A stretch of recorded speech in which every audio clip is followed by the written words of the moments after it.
You might not be able to see your habituation, but you do see the effects of your habituation.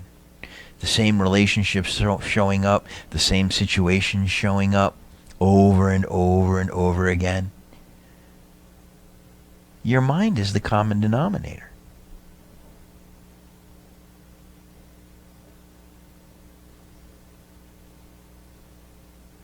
When you step into spiritual practice, and you know, like what I read to you, all the fruit of that spiritual practice,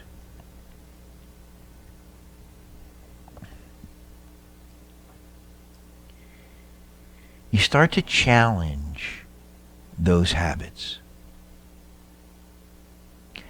What if being in pain was just a bad habit?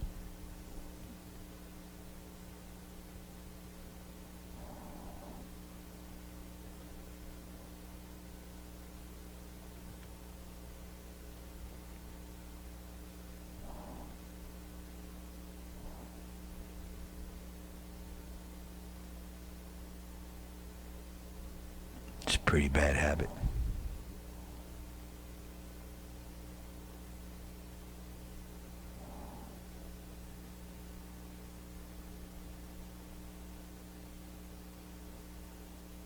Our habits are so strongly ingrained in us. Our neurology gets set up to support our habitual ways of thinking and being, and our biology. And that's why when you're trying to make these changes, it can be so much resistance and so much discomfort.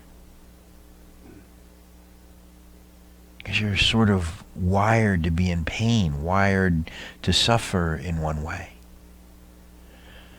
But that's all the more reason to have a much stronger spiritual practice, which means create the time for your spiritual practice and actually doing it. And when I say spiritual practice, I'm talking about some very practical things. I'm not talking about, some pie in the sky and praying for life to get better.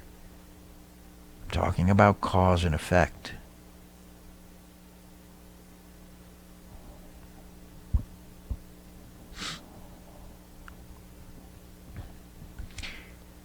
I'm trying to inspire you to see how important spiritual practice is.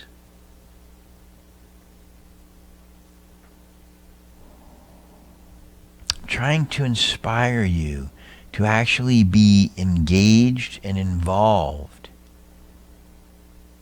in a for real spiritual practice.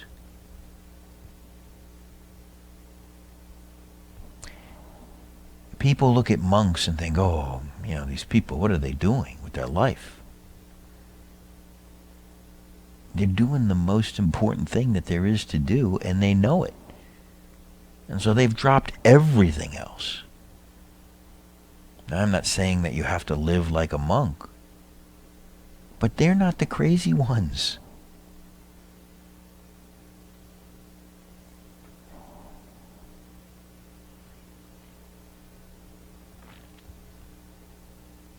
There's always time. If it's important enough to you, you will make the time.